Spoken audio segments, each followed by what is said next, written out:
Getting on stage for the first time. Way to go, Kyle. Keep it up, man. All right, who's ready for the featured act? Let's get more excited than that. All right, you guys come to the stage. Sterling Schaefer. Thank you. No. It's weird coming back to a place that I used to work at and see this place where it was a lot busier. I was actually going to start tonight's set off a little differently, but my mom decided, she's here, I'm actually getting married this weekend, and she decided to get a lemon drop, and she didn't realize that here at Town Pub, they serve it with blue I taught him well. It literally looks like she was giving Papa Smurf a blowjob. I did. And come to find out, apparently, Colorado's at it again, and they're one-upping Washington by having legalized mushrooms, magic mushrooms, on the ballot. And it is really funny to me because I just found out my sister was microdosing, and I'm thinking to myself going, look, the only thing she needs a microdose to feel better from is the fact that she's out there getting dick every night. Like, sometimes it's okay to just take it home dry. But the funniest thing to me is I remember one time I got these really great mushrooms, right? And anybody here ever smoked DMT? All right. These were albino mushrooms. I took nearly a full gram. Yeah, I messed up. All right, I'm sitting there, I'm watching Jurassic Park, and all of a sudden I see the diamonds in the sky, and I'm thinking, Rihanna? And I'm going, oh shit, I fucked up. Fast forward 30 minutes later, I realize I think I'm a velociraptor that has long black hair with black eyeliner that sings in a band that's trying to warn all the other dinosaurs that a meteor is coming from space to kill us all. And everyone thought I was a self-hating piece of shit. And I'm literally like, no, we're all gonna die in a fiery explosion from a fucking meteor. And everyone's like, you're fucking high. That is one of my best moments. But actually to the joke I was actually going to say tonight is, so I am getting married this weekend. I'm having a destination wedding, and by destination I mean everyone else has to fly to me to go to where we're getting married, because fuck them, it's just right up the road for me. And part of it is I realize like I'm now making my fiance my wife, and I realize this bitch is tricky. We flew back home to Colorado for a family reunion on my stepdad's side of the family. And you ever have a moment where you're like, if there was ever a Call of Duty like life achievement where it's like you have unlocked blank, like the old Xbox 360s? I drank an entire flight dry in under 90 minutes of rum. My fiance was watching me pound these double rum and cokes the entire flight, and at which point she looks at me and goes, hey, I can't finish my mimosa. Can you drink it? I'm like, yeah, sure, of course, I can double fist it. I've seen some movies. As she goes to hand it to me, she tips it just ever so slightly where it falls on me, and now I smell like booze, like I've been drinking Corona all day. Flight attendants come around, they smell me. I'm sitting there still more or less sober. Look at them, they look at me like, we're gonna have to limit you down to a single now. She literally tried to cock block me from a life achievement on a plane. And it's funny, now we're getting married, you know, it's the fall season, it's near Halloween, and of course, she's kind of a basic white bitch for not being white. And she really wanted to go get our pictures taken at a pumpkin patch.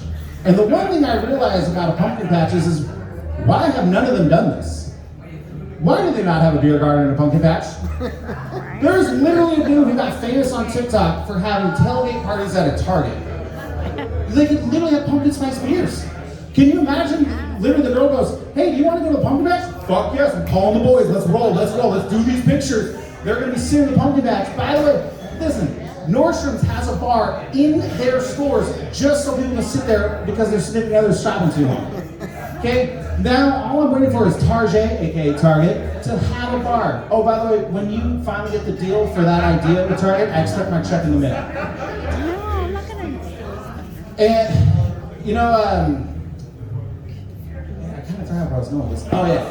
You know, it's weird after COVID, right? During COVID, during all the shutdowns, we were kind of having nostalgia with like the 80s and 90s and things like that. And then TikTok came around, and now we got pop punk back, and everyone's all about it. You know, we just had that When We Were Young Fest, and the funniest thing about that whole festival, the entire time, I'm thinking to myself, say it ain't so, I will not go. $1,200 a ticket, carry me home. And I'm just like, oh my God, of course the only people that can go are older millennials from that era, because we actually have jobs that can afford those tickets. And at the same time, I started realizing we play Slug Bug now.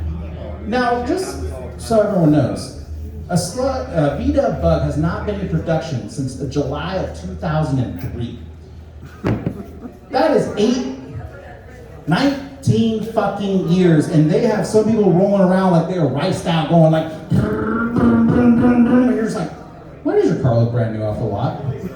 And all I know is that every time we're driving in the car, all I hear is Slug Bug, Slug Bug, Slug Bug, and I'm catching haymakers from her like Mike fucking Tyson in the 90s, just bam, bam, bam, bam. I'm like, God damn it, woman. And then of course, like, then you think about it now, like, one of the things I always think is so funny is, I think Chris Farley was truly too far ahead of his time, because when he did his motivational speakers, Matt Foley, you know, rest in peace, he always made the joke that if you didn't do well, and if you smoked and you drank and you just didn't take life seriously, you'd end up living in a van down by the river. But I think really what he was trying to tell us was, if you do well enough, you might actually be able to afford to live in a van down by the river. Have you guys checked how expensive some of these fucking vans are? 40 grand. I don't know about you, I don't have 40K sitting in my bank account right now. But I would really love to live in a van down by the river. But the one thing I did not expect to come back is, anybody remember the old corded headphones that you had to plug into your phone? And when they got older, you had to start holding the cord a certain angle so that you could hear the music? Well, one night I got really drunk and I found her toy. Now, this toy had a cord, and I started messing around with it. And come to find out, it, also like a headphone cord, was faulty. So as I'm playing with it, it literally is going, and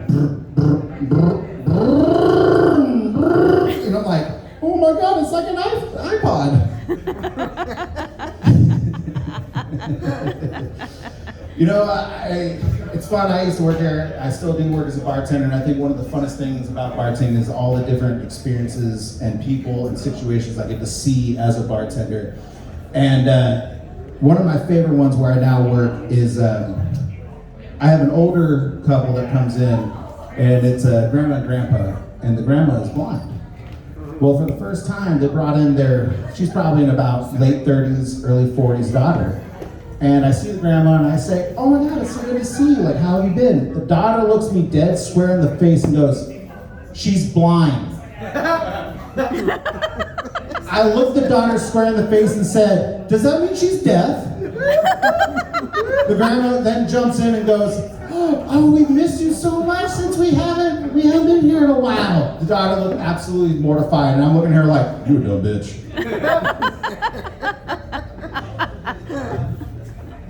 I am getting married, and I have been asked a lot of questions, like whether I'm excited, and the one that makes me laugh is this your first, second, or third marriage? And I realize that's probably a common question for a lot of people. And I want everyone to understand something very simple. This is going to be my only marriage, because if this one fails, I'm entering my Leonardo DiCaprio phase and just going to be hope for life. Listen, my fiance is older than me, so she's a cradle robber. But it's okay, because I'm a grave robber. It's all right, I'm going to get it in.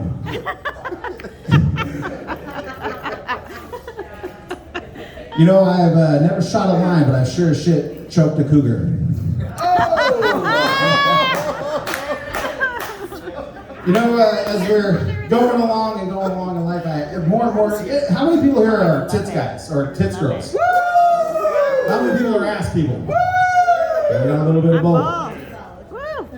This age-old question has a movie studio that had made it their life's mission to tell everyone their view of what is better. Pixar.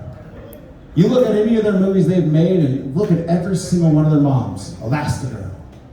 The dead skeleton grandma from Coco has no right having hips that can't lie while being dead.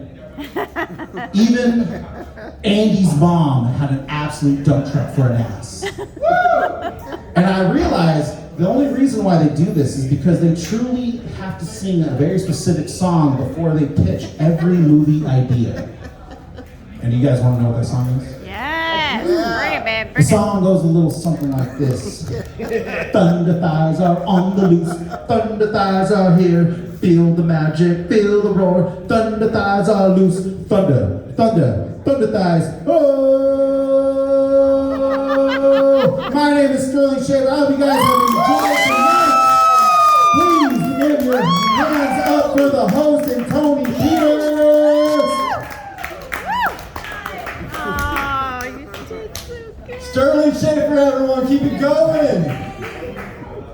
So we actually had to pop in. This man just